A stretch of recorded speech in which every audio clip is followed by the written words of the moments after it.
कि थक गया हूँ रोटी के पीछे भाग भाग कर, थक गया हूँ सोती रातों में जाग जाग कर, और काश मिल जाए वो बीता हुआ बचपन जब माँ खिलाती थी भाग भाग कर, और सुलाती थी जाग जाग कर, और सुलाती थी जाग जाग कर. એક નાનકડો પ્રસંગ.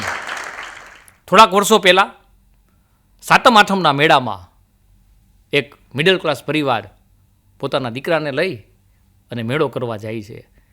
એટલે દીકરો બાપને જીદ કરે છે, બાપુજી કંઈક રમકડું તો મને લઈ દેજો. એટલે એના બાપે કીધું બેટા શું લેવું છે તારે? મને બેટ લેવું છે. છોકરો ક્રિકેટનો બહુ શોખીન હતો. એટલે એના બાપે કીધું હા બેટા તને બેટ હું લઈ દઈશ. એ મેળો ફર્યા પછી બેટ લેવા માટે દુકાને ગયા. એટલે દુકાનમાં જઈને પૂછ્યું અંદર સ્ટોર જે હતો કે બેટ કેટલાનું હોય? તો કે 250 રૂપિયા. એટલે એના બાપે કીધું કે બીજી દુકાને આપણે પૂછીએ. બીજી દુકાને ગયા, બેટનો ભાવ પૂછ્યો કેટલાનો બેટ છે? તો કે 250 રૂપિયા.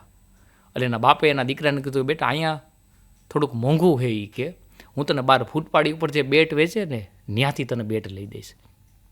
કાંઈ વાંધો નહીં પપ્પા. એ મેળો ફરી બારે નીકળ્યા. ત્યાં ફૂટપાડી ઉપર એક છોકરો બેટ વેચતો હતો. કીધું કેટલા રૂપિયા? તો કે 250 રૂપિયા. એટલે એના બાપે 250 રૂપિયા આપી અને એને બેટ ખરીદી લીધું. ઓલા દીકરાનું બેટ વેચાઈ ગયો એટલે એ રાજી થઈ ગયો, અને પોતાના દીકરાને બેટ મળી ગયો એટલે રાજી થઈ ગયો. આ આખી ઘટના એની પત્નીએ જોઈ હતી.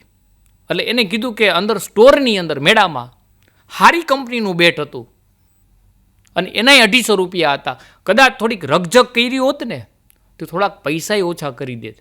તો 250 રૂપિયાનું બેટ ત્યાંથી ન લીધું ને ફૂટપાડી પર આ છોકરો વેચતો હતો એની પાસેથી બેટ લેવાનું કારણ શું? ત્યારે ઓલા પુરુષે બહુ સારો જવાબ દીધો કે આ છોકરો રહ્યો ને એ બેટ નહીં પણ એનું બાળ પણ વેચતો હતો. સાહેબ આ દેશની અંદર જે આવા બાળ મજૂરો, નાના નાના છોકરા જે બાળ મજૂરી કરે ને, કદાચ મારી દ્રષ્ટિએ આ દેશની સૌથી મોટામાં મોટી અશ્લીલતા આવી છે.